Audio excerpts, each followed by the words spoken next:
Okay,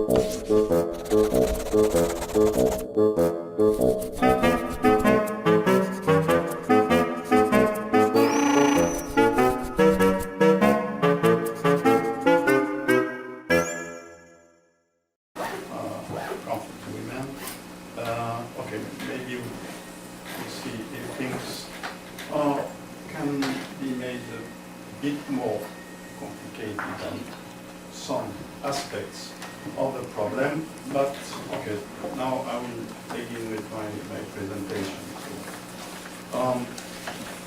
First, on the question of the names, the words, the expressions we use, and the political dimension of language on this issue. So, okay, Comfort Women is a transcription into English of the Japanese euphemism intended for designing women and girls forced into sexual slavery by the Imperial Japanese Army before and during the Second World War.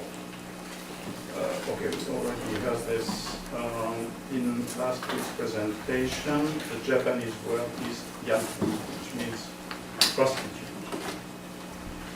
Comfort women is one of the many words or expressions which aim in the bureaucratic language of the Japanese militarist and imperialist regime of that time at camouflaging the brutality of the sexual slavery system which was set up for the benefit of the Japanese soldiers in occupied territories.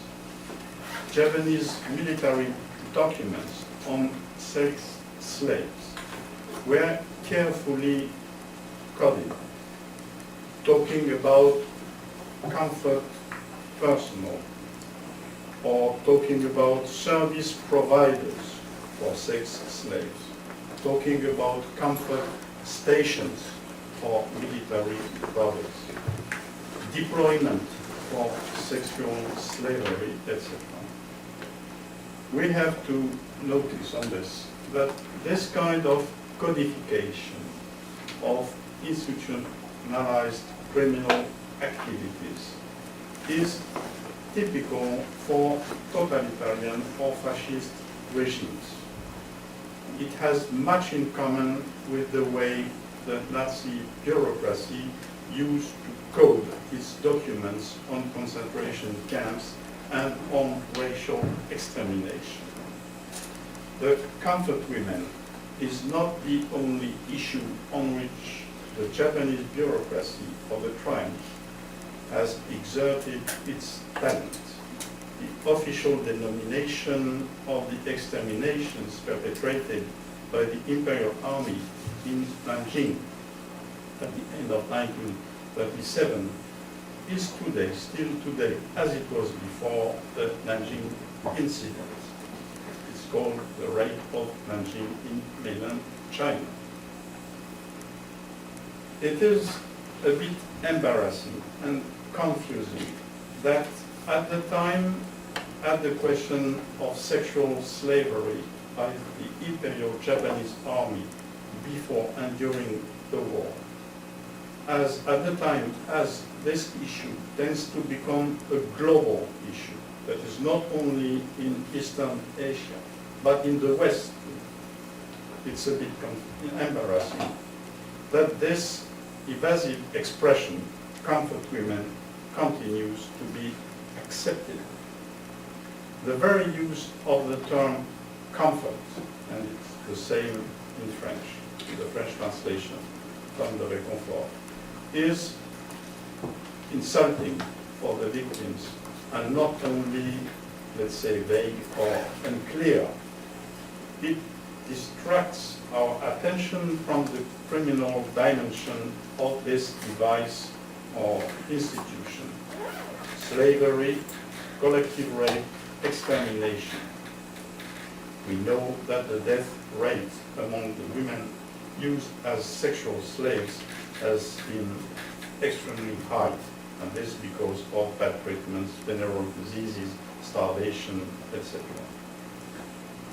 The opportunist use of this misleading expression benefits the perpetrators and their heirs, who are presently on the offensive in Japan today. For its indistinct character makes it easier for the latter to promote their revisionist thesis. That is, these women were never forced to work in comfort station, they were professional prostitutes, you know, women, they did it for money or adventure, which is, it's mentioned by Bassi, because by the very typical male chauvinist view on this question. It is not just by chance that, as a rule, only male politicians or scholars or so-called scholars, activists, promote that kind of diversion. This revisionist version of one of the darkest chapters of the Second World War is presently spread about in Japan by politicians and rulers at the top of the state, by so-called scholars and experts teaching at the university, by some medias and all kinds of nationalist groups and lobbies. So, to sum up, linguistic questions on such an issue are political issues too. Okay, now let's come to shame and guilt. It took decades before sexual slaves of the Japanese army testified openly about what happened to them during the war, and 5 lawsuits seeking reparation from the Japanese government. Most of them were Korean and Chinese women.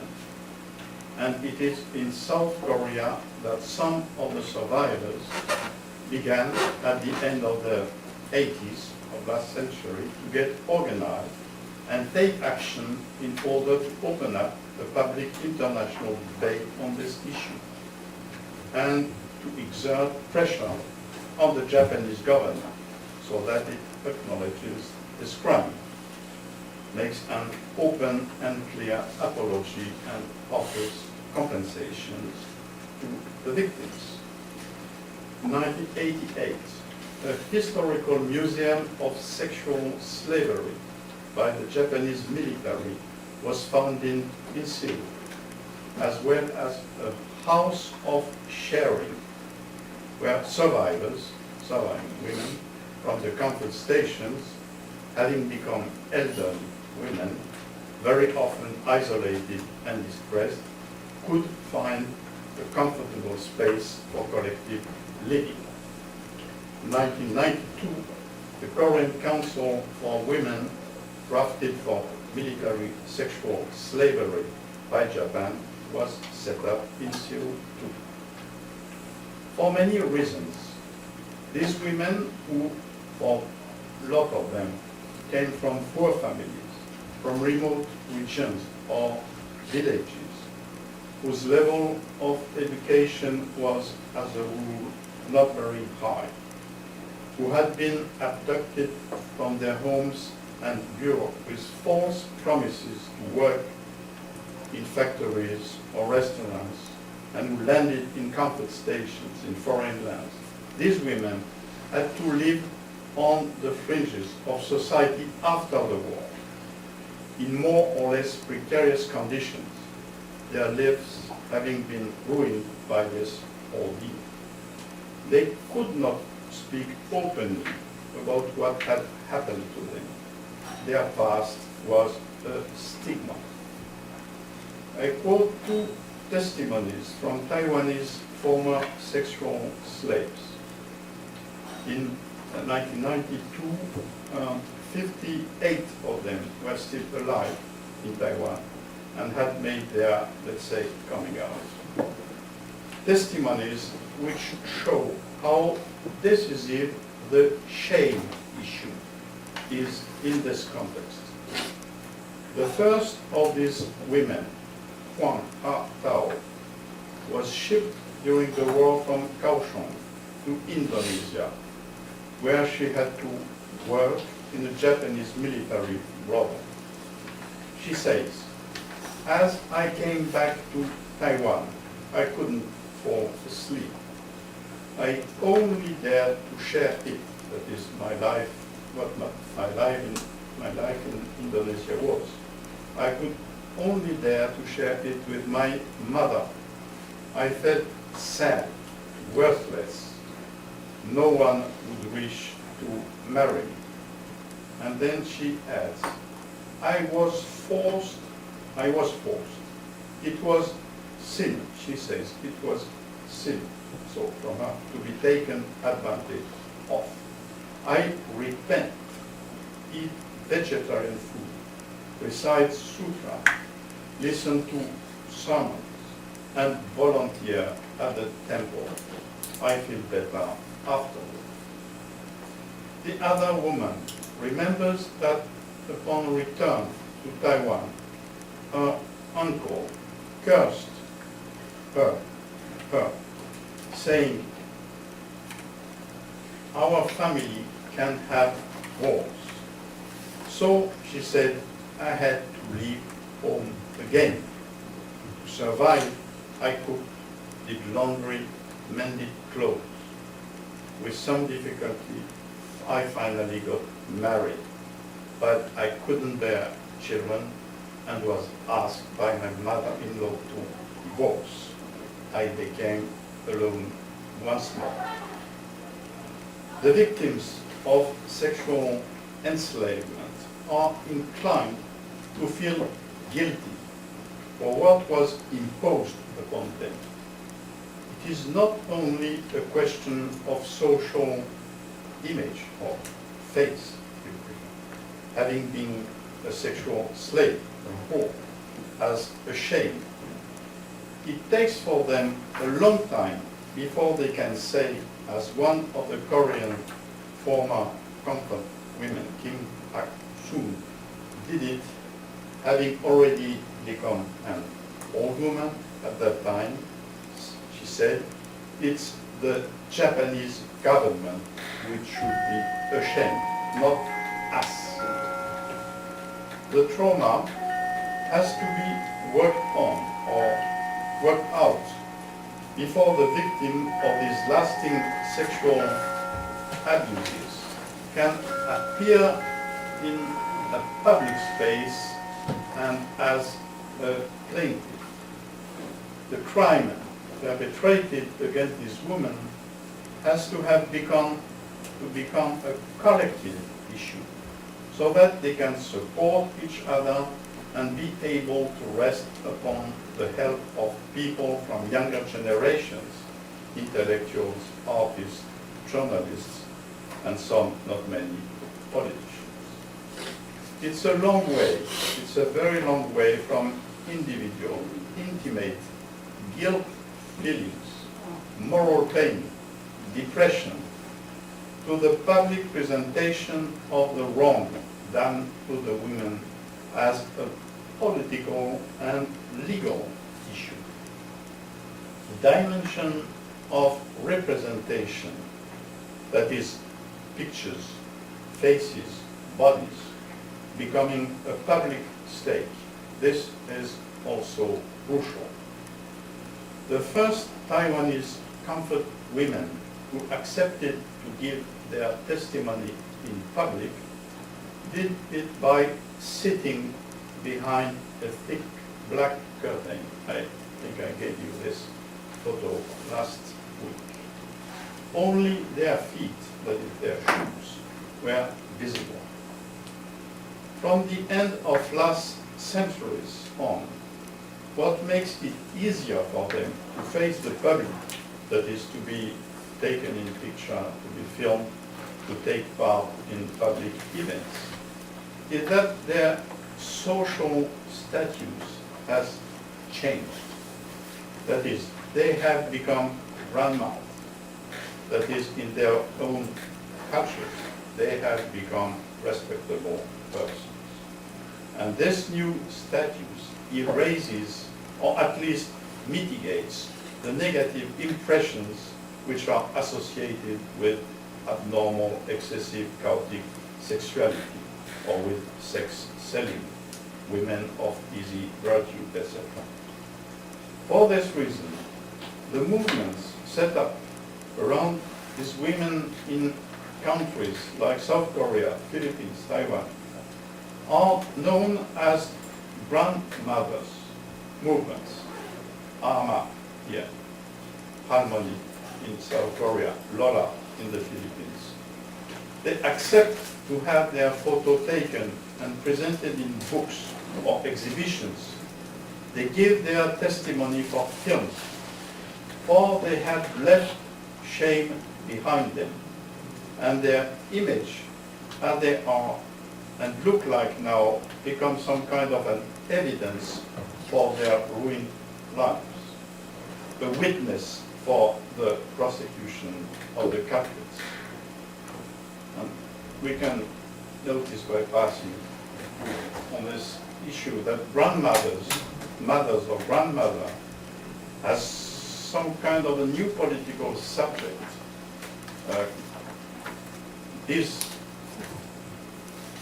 women, grandmother, can be compared with other grandmothers or mothers or movements which had as a stake political abductions by agents of military regimes and declared missing in countries, notably in South or Central America. Okay, so it is, of course, also a gender issue. At the time of the Tokyo trial, the sexual enslavement of women from various countries by the Japanese army was, of course, not the main concern of the judges, who had to decide upon the fate of the A-class criminals. The main issues were crimes against peace, that is Pearl Harbor, forced labor in prisoners' camps, torture, killing of war prisoners, extermination, mass extermination of civilians, etc. So it took a very long time before the public and the governments of democratic countries in East Asia, but as well in other regions of the world, Australia, Europe, became really aware of the criminal dimension of this institutionalized enslavement of women, an institution which existed from the beginning of the invasion of China by Japan till to the end of the war. It became a sore point in the context of the rise of women's liberation movements, feminist issues, that is, the dignity of women, or rape as a crime, sex equality as a political stake in democratic societies. It became a global issue in the West as well as in East and South Asia. Recently, 2 statues honoring the comfort women have been erected in the United States, one in California and the other in Michigan, and this, of course, in relation with the existence of local communities from South Korea, Taiwan, mainland China, etc. A Dutch woman, this has been said already last time, a Dutch woman who has spent months in a comfort station in Indonesia, has also given a testimony which was very important and contributed in making all this problem a Western issue. Okay, but the main factor which makes of comfort women the contentious issue on the past par excellence, in terms of collective memory, as well as in terms of conflicting relations between states and government in Eastern Asia, it is political. For it relies mainly on two factors. First, for them, the way the Japanese political elites try harder and harder to evade their responsibility for the criminal past of the military state. And this in particular from the beginning of the century on. That is, as Junichiro Koizumi and Shinzo Abe came to power as prime minister in Japan. The second factor is the growing tensions in this region due to the exacerbated competition between the two regional main powers, mainland China and Japan. That is a struggle for hegemony whose consequence is the constant politicization of the past in dispute. So in short, from the very beginning, that is from the end of the war, from the very end of the war, the incumbent Japanese rulers played on this issue, sexual slavery, the double game. That is, immediately after the war, some officers involved in the sexual slave traffic received punishment by the Japanese authority. But at the same time, in the post-war era, the same Japanese government deliberately concealed the existence of a system of military comfort women. In 1993, a statement already mentioned, I think last time, Kono statement, issued by the incumbent Japanese government, confirmed that coercion was involved in seizing the comfort women. But at the same time, the Japanese government established a civilian foundation that is not directly related to state, civilian foundation called Asian Women's Fund. That was a front, non-official, non-governmental institution. And this in order to try to quietly close the chapter of the sexual exploitation by the Japanese army during the war. And this without having to take the direct political responsibility for this. In South Korea, in Taiwan, most of the victims did not accept the compensations offered by this fund, refusing to be the dupes of the foul political trading. These women filed a lawsuit seeking direct reparation from the Japanese government in Tokyo's court, but to no avail. Their complaint was successively rejected in 2002, 2004, and 2005. 2007, Shinzo Abe, then Prime Minister of Japan, said that there is no evidence that the Japanese army had kept sex slaves. This position was shared at that time by other conservative politicians, high-ranking politicians like Toru Hashimoto, the then mayor of Osaka, or also by openly revisionist historians like Iko Hata, professor at Nihon University, who said this: none of them, the comfort women, were forcibly recruited.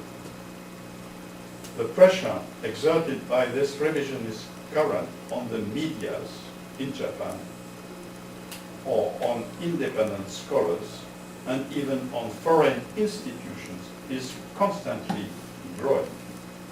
Last year, the Asahi Shimbun, well-known daily newspaper, was forced to retract various articles and testimonies concerning comfort women it has published in the past, and this in the wake of a very aggressive campaign launched by nationalist groups. This year, in January, so a few months ago, the Japanese government has asked a major US publisher to correct, I quote, correct textbooks containing references to comfort women issues, saying that these books contain, I quote again, grave errors and descriptions that conflict with our nation's stance on the issue of comfort women. The incriminated passage in the textbooks says this: the Japanese army forcibly recruited, conscripted, and dragooned as many as 200,000 women aged 14 to 20 to serve in military brothels called comfort houses. In January this year, again, an exhibition of photographs of former comfort women by a well-known South Korean artist, this exhibition took place in a very small gallery in Tokyo, has, the Japan Times says, drawn a huge emotional response from many Japanese. What was it about? The highlight of the exhibition was a sculpture of a Korean girl with an emotionless face, dressed in traditional clothes and sitting in a chair, a bit like we saw in the film, in the animation film.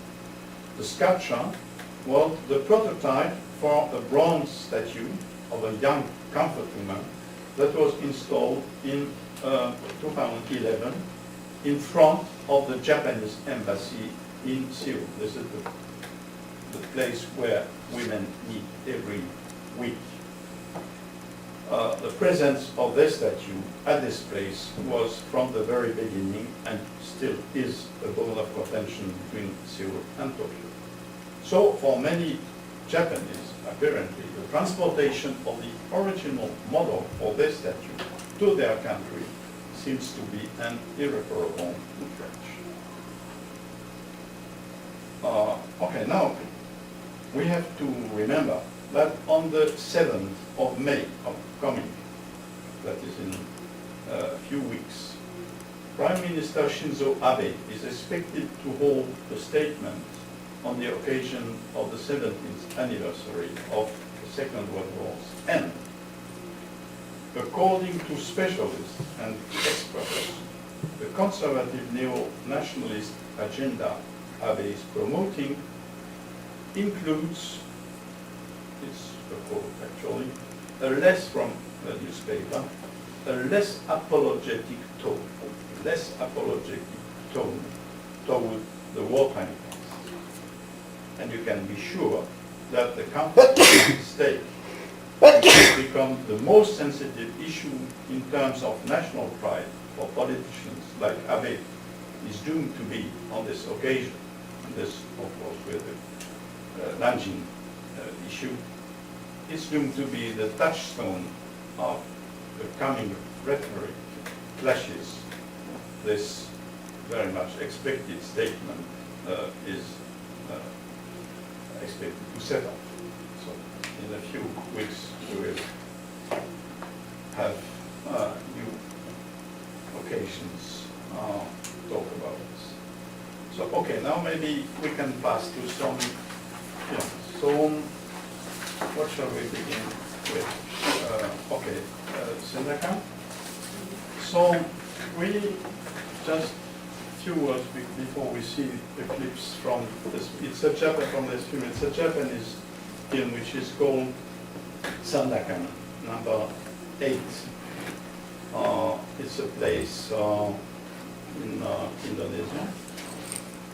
Where is it? No? No? Is it? Yes, in Indonesia. In Indonesia. So, well, okay. No. I start again. I would like to show some clips from this film, which is not about the war itself. But what happened before, from the beginning of the 20th century? This in order to remind you that actually comfort women's stations are an institution which derive from something which is much older than this. That is, we have to remember that, okay, at the turning point between the 19th and 20th century, Japan was a rising power after having won 2 wars, one against China, the other against Russia. And Japan began its expansion on the mainland at that time. Okay, but at the same time, Japan was a country where people constantly emigrated, had to emigrate from, leave the country. Workers, but women too. So women were, let's say, exported in many ways as workers, but also as women who had to get married, very young girls from villages, from mountains, remote places, who were married by go-betweens with Japanese workers working in, let's say, in California, like farmers. And okay, it was arranged by go-between. They never met before, of course. And okay, the girls were sent there and met their husband as they left the ship. So it's, yes, this novel is about it. It is called in English In Buddha's Attic. So as you see, it's written by an American Japanese writer. It's in English. It's about this story. But some other women were cheated and exported from the beginning of the 20th century just to work in brothels in Indonesia and so on. So Sandakan, it's about this. You see in this film how these very young girls are cheated, but okay, with the consent of the family, this is the problem, and sent abroad and then land in brothels. So, okay, this is Sandakan number 8. Is a film by a Japanese director, Kei Kumai. I don't know if the director is a man or a woman. I don't know. And the film was shot in 1974. So the first clip is about the leaving, departure, how she has to leave.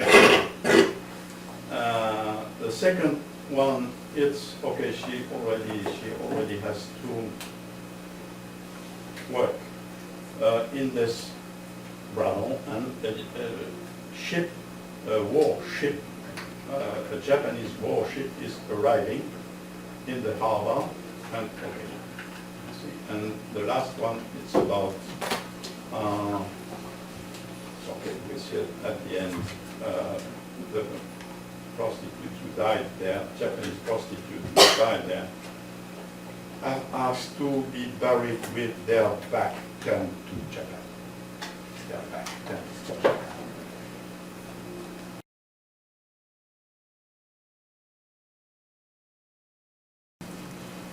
Okay, so you understand the term their back to Japan, that is to the emperor. Okay, maybe we can go on with Nila, what you said about Pram.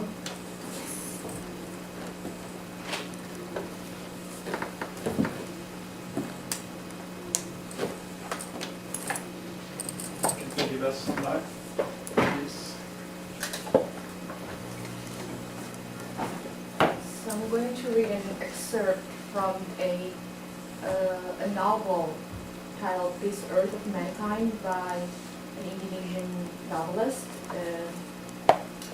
This was set probably in the early 20th century, and this probably somehow contextualized what you just said before, the network of brothels, the mobilization of sex workers from one place to another before the Second World War.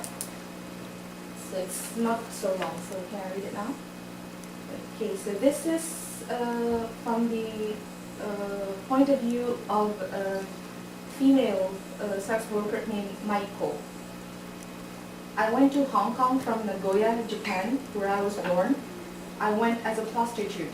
My boss was a Japanese, and he then sold me to a Chinese boss in Hong Kong. I can no longer remember the name of my second boss. Just a few weeks in his hands were not enough for me to be able to remember his name, so hard to pronounce. He sold me to another boss, also a Chinese, and so I was brought out by ship to Singapore. I know this third boss only by the name of Ming. I know no more than that. He was very satisfied and pleased with me because of the profit my body and the service I gave earned for him. My fourth boss was a Singapore Japanese. He had a great passion to own me. The bargaining went on for quite a while. Finally, I was bought for 75 Singapore dollars, the highest price ever paid for a Japanese public woman in Singapore. I was indeed proud that my body was more highly valued than those of the Sudanese public women, who occupied the highest position and were the most expensive in Southeast Asia's pleasure world. But my pride in this didn't last long, only 5 months. My boss, the Japanese one, came to hate me greatly. He beat me often. He even tortured me once with burning cigarettes because my customers were declining in numbers. Such was indeed the fate that could befall even the most famous prostitute, syphilis. And what I had caught was no ordinary syphilis. In this cursed world of prostitution, the disease was called Burmese syphilis. I don't know why it is called that. It was famously incurable, and the men were ruined and destroyed more quickly and more painfully. Women could go without feeling anything for a long time. So I was sold for $25 to a Chinese boss, my fifth boss. He took me to Betawi. Betawi is in Indonesia. It's Jakarta. Before the sale took place, my old boss took me into a room. He beat me on my chest and back until I fainted. After I regained consciousness, I was stripped naked and parts of me underwent acupuncture so as to kill all physical sexual desire. His name was Nakagawa. I was handed over to my new boss the next day. After that, the story highlights how she was then taken to Surabaya. Again, that was like how she moved from one place to another until she ended up in Surabaya. So you see, it's a very ancient system, networks like this, sending Japanese girls to the world. Okay. Did it have a name? Did it have a name? In Japanese? Probably. Most probably, but I don't know. Okay, now let's go back to the occupation. So the occupation of China, but seen through the eyes of Hollywood. So propaganda film, which is called Behind the Rising Sun by Edward Midrick. It was shot in 1943 during the war. So it shows from the Hollywood angle how Chinese women are mistreated by the Japanese occupation army. So you will see 2 short clips insisting on the way women are not just only, let's say, cheated, but are raided by the Japanese army, rounded up and directly sent to comfort station to brothers. So, okay.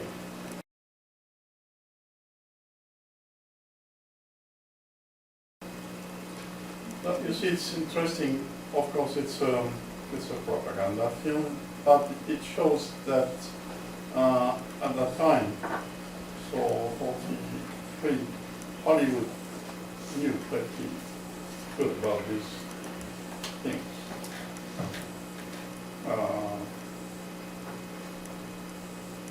So forced prostitution of Chinese women, rapes, and all these things.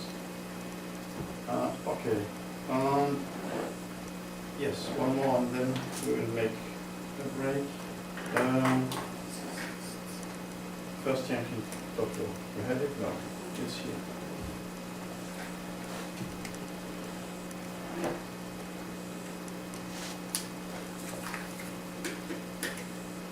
So, this is another propaganda film by Gordon Douglas. It was released 1945, and it's very surprising. You see.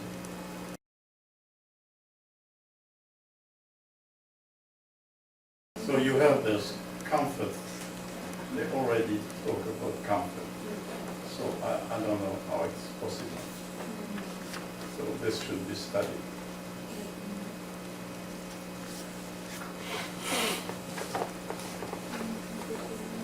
What's the name of this film? What's the name of this film? First Yank into Tokyo. First Yank into Tokyo by Gordon Douglas. It was released by the Rank Corporation, which was a company whose specialty it was to prepare this kind of propaganda film during the war. Rank Corporation.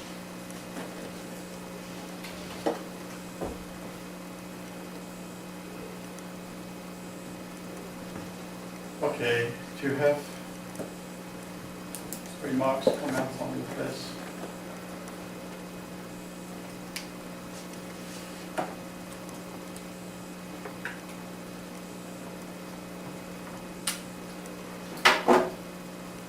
Is there any particular reason why you didn't choose any documentaries? No, maybe next week.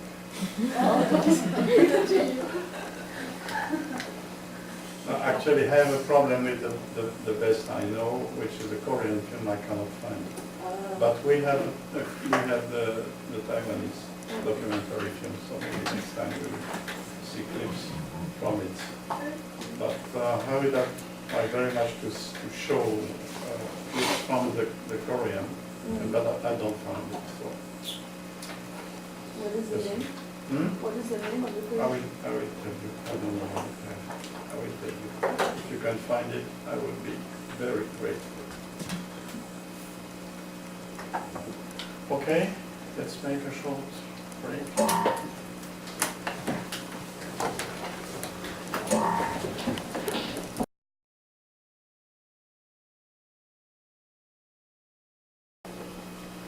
So you see, it's interesting. This film is very critical on an issue about army war. It's openly anti-war, anti-militarist. The main character, Kinji, is torn apart between his duty as a foreman and then as an officer after he's been drafted, and his human feelings. Let's say the ideology of the film is radical humanism, and maybe it's a bit Marxist too, but it avoids this issue, comfort women, because, okay, it diverts it in a completely different direction. That is, let's say, this women who are prostitutes, Chinese prostitutes, will become heroes. They will be the allies of the resisting Chinese workers. So, okay, it's evading the problem. The film is completely evading the problem of comfort women by, okay, using this topic, but just at the same time putting it aside. So there is a problem in Japanese movies. This issue, everything happens as if this issue could not be directly, openly raised. Okay, now we can pass to the contemporary Chinese view on it, the Chinese version. So these are two clips from City of Life and Death by Lu Chuan. The film has been shot in 2009. So the first clip, it's on the rape of Nanjing, the massacre of Nanjing, the November-December 37. So the first clip, it's about women, Chinese women, who are refugees in the so-called safety or security zone, who have to be delivered to the Japanese, hand over to the Japanese soldiers. And the second clip, it's about the comfort station, properly speaking, very dramatic view. Okay. Okay.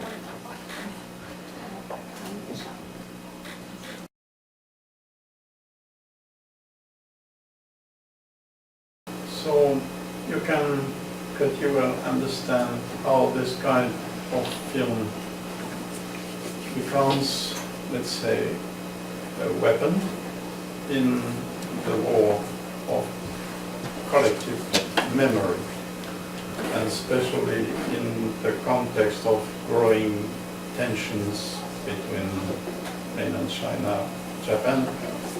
You can imagine the effect on today's Chinese public opinion in the mainland China in this general context of today. Okay, and maybe to finish with this, with the clips. Now the Western, what time is it? Yeah, okay. The Western version of it. Strangely enough, we have about the same problem of euphemization, softening, evading the issue as we noticed in Japanese films. So it's about Western women being involved in this context of rape, comfort stations, all these things, but it's always a bit, let's say, evading to it. So the first clip is from a British film, which is called A Town Like Alice by Jack Lee. It was shot in 56. So you will see this effect of euphemization of forced prostitution of white European women.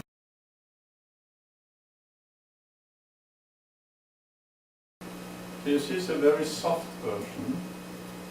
Maybe there's a problem for Western filmmakers to show Western women, white women involved in the system of forced prostitution like the Japanese are.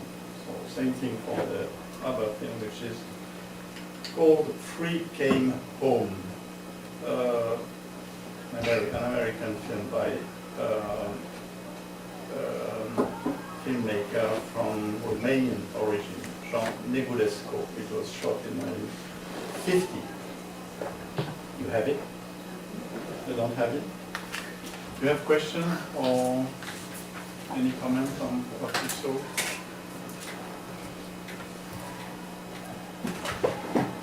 Nothing special? Or just one thing, at the movie we saw before this one, when they were taking away the woman, the dead woman, there were the men wearing swastika on their backs. No, it's not a swastika. It's a Buddhist? Yes. Yeah, but like, that's the reason Everett. of it. It's a Buddhist sign. Yeah, so they were like, No relation to the Nazi. yeah, I know. Yeah. I know that Yeah. the Nazi one is the other way around, Yeah. but just why? Why are they wearing the Buddhist signs? Is it like the Buddhist people? Where was this? In what film? In the previous movie. Hmm? Yes? I'm just wondering if it was normal that in every of those camps there were Buddhist people working on those kind of jobs. I just cannot get the connection between those people taking away the dead women in the Japanese, it was a Chinese Japanese camp. Wasn't I that think cheap? it was a Chinese. Who noticed that? I have I not. noticed that. They always take the body.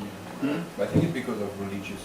Right, I think they're disposing the body. Ah, okay. Yeah, I get, yeah, okay, so there were always a unit of religious people who were taking care of the dead bodies. Priests, maybe? Priests or?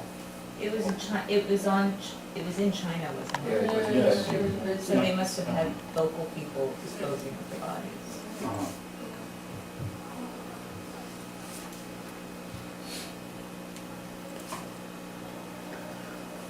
Where was it? Oh, here?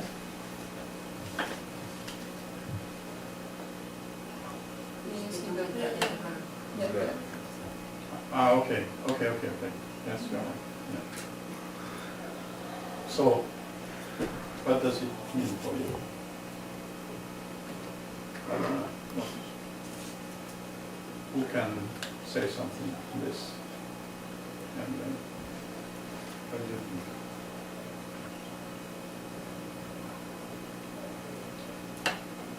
Taiwanese people, I'm asking, basically,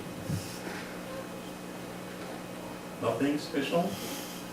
So just, but what are these people? Why do they wear this costume with this emblem? What does it mean for you? 这个碗是什么宗教？佛教。碗。那个老教。 Buddha? Buddhist. Okay. So did priests wear that symbol here? Well, The Buddhist priests wear that Buddhist priest. symbol? Mhm. Okay, this would be the It answer. looks like a marker.